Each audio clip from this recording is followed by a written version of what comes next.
क्या है? So guys, welcome back to new blog. भाई फूट जा रही हो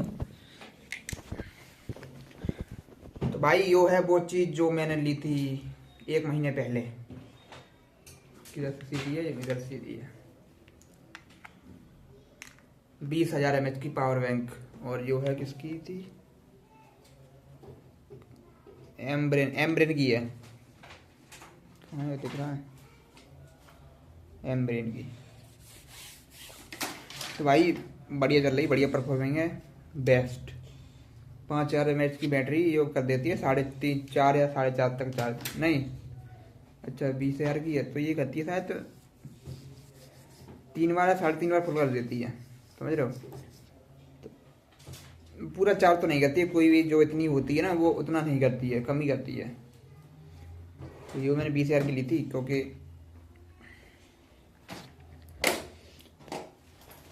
वो मुझे नहीं पता क्योंकि।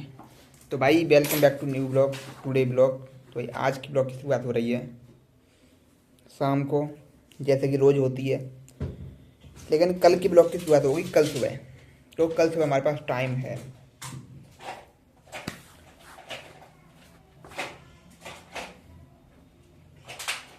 कुछ बताने के लिए नहीं भाई ब्लॉग में, क्योंकि बोरिंग ज़िंदगी हो चुकी है, बोरिंग बिल्कुल।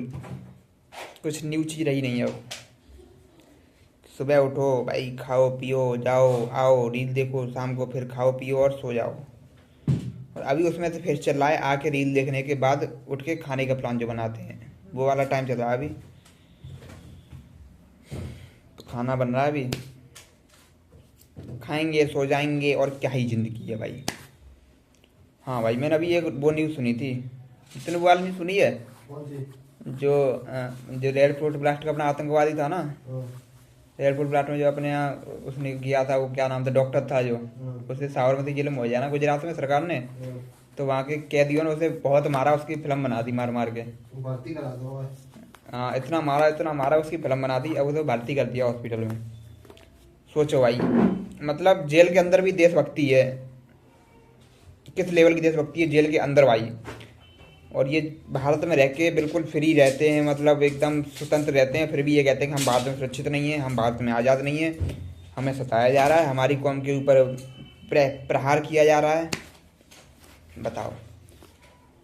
वहाँ और तो ये पता है चाइना में क्या सिस्टम है? वहाँ पे चाइना ने सारी मस्जिदें ख़त्म करवा दी हैं। नमाज़ पढ़नी अपने घर में बैठ के पढ़ो, और बाहर ना तुम टोपी लगा के घूम सकते हैं ना या पहन के घूम सकते हैं, नॉर्मल कपड़े पहने के बाहर घूमो।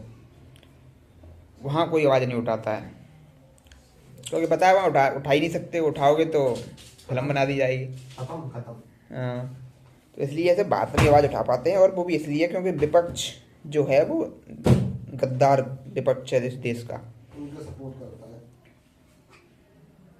अब तुम ये चीज़ देखो भाई, जो लोग देश जेल में रह रहे हैं उन्हें तक पता है क्या देश के हित में है, क्या देश के उल्टा है। मतलब उनको ही भाई ये सब चीज़ पता है कि मतलब ब्लास्ट किया तो ये गलत किया है, और ये इन्होंने पता उसका बदला लिया था। इन्हीं बाबरी मस्जिद ढाई गई थी उसका बदला। और उनका अलग एक और प्लान चल रहा था, जब मंदिर में जहर मिला के लोगों को मारने का प्लान। उसका क्या वो पकड़ गए ना उस केमिकल के साथ ही। अंधे के तेल के साथ। हाँ, गुजरात में ही पकड़ गए। बताओ भाई, जो लोग जेल में रह रहे हैं समझ लो, भाई गुजरात तो भेजो, बस कह दी को क्या चलो भेजो। वहाँ पे ट्रायल पे है ना, मतलब पहले पुलिस पकड़ लेते हैं, फिर बाद ले जाता है कोर्ट में। तो कोर्ट में बात ये कहते हैं, जैसे पुलिस वाला कहता है कि अगर ये बाहर जाएगा तो इसके सपोर्ट में लोग आ जाएंगे, इसलिए से हम पकड़ने में दोबारा डिफिकल्टी होगी, अगर ये कहीं भाग गया तो किसकी जिम्मेदारी होगी। तो जितने दिन ट्रायल चलता है ना, उतने दिन तक उस बंदे को जेल में रखा जाता है। जैसे परमानेंट है तो क्या मिलता तो। हाँ, तो भाई जैसे जब तक ट्रायल चलेगा ना, जो खतरनाक अपराधी होता है बिना को, जब तक ट्रायल चलता है ना तब तक उन्हें जेल में रखा जाता है। नॉर्मल जीवन। हाँ, उन्हें बाहर नहीं छोड़ते हैं। और अगर तुम बाद में बाइज्जत बरी हो जा, या तो तुम बाद में बेल करा सकते हो कुछ दिनों बाद, नहीं तो अगर तुम केस में हो ही नहीं तो तुम बच जाओगे, और केस में तुम पकड़ गए तो तुम जेल जाओगे। तो उस बंदे का मतलब पुलिस ने पकड़ा, उसने कहा अगर ये बाहर जाएगा तो हिंसा हिंसा हो जाएगी, दिक्कत होगी। उसे पता है जब उसकी कोर्ट में पेशी हुई ना तो कोर्ट में भी बिन्ने मारो, बिन्ने वकील ने भाई, कोर्ट के वकीलों ने भी उसे मारा। जब वो जेल में पहुंचा था वहाँ कैदियों ने भी मारा भाई। और जो पता है जो मेरे हॉस्पिटल वालों ने निठारी है ना, उसका जो एक बंदा था जिसने, एक अमीर बंदा था, उसने कई सारे बच्चे मार के पका खा लिए थे। छूटेगा वो। हाँ वो छूटेगा, मारे छूटेगा या कोई आदमी छूट चुका है? यही वो आदमी छूटेगा जो मेन मेन है तो सो। जो मारे खातो सो हाँ छूटेगा वो। आओ भाई, बेल मिल गई फुल इज्जत के साथ कि जाओ मौज काटो। दो फिक्र है वो। यही है हमारे देश का कानून, कोर्ट, और उसे क्या बोलते हैं, लॉ। लॉ। तो भाई ऐसे ऐसी चीज़ तो हमारे देश में हो रही हैं। मेन मुद्दा मैंने ब्लॉग में बहुत ही बताई थी कि मतलब समझो कि जो लोग जेल में हैं उन्हें ही बताया क्या देश के हित में है, क्या देश के अनित में है। अगर हम, हमारे साथ गलत हो रहा है, मतलब अगर वो जेल में भी है ना तो भी उन्हें पता है कि हमें क्या करना चाहिए, क्या चीज़ सही है देश के लिए।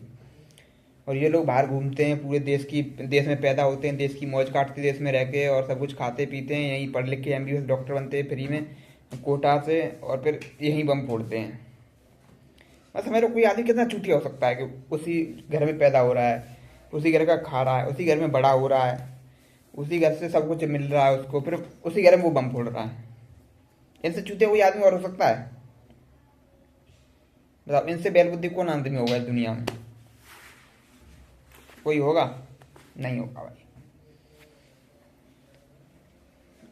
यही है भाई, कुछ नहीं हो सकता इन लोगों का, बैल बुद्धि लोग।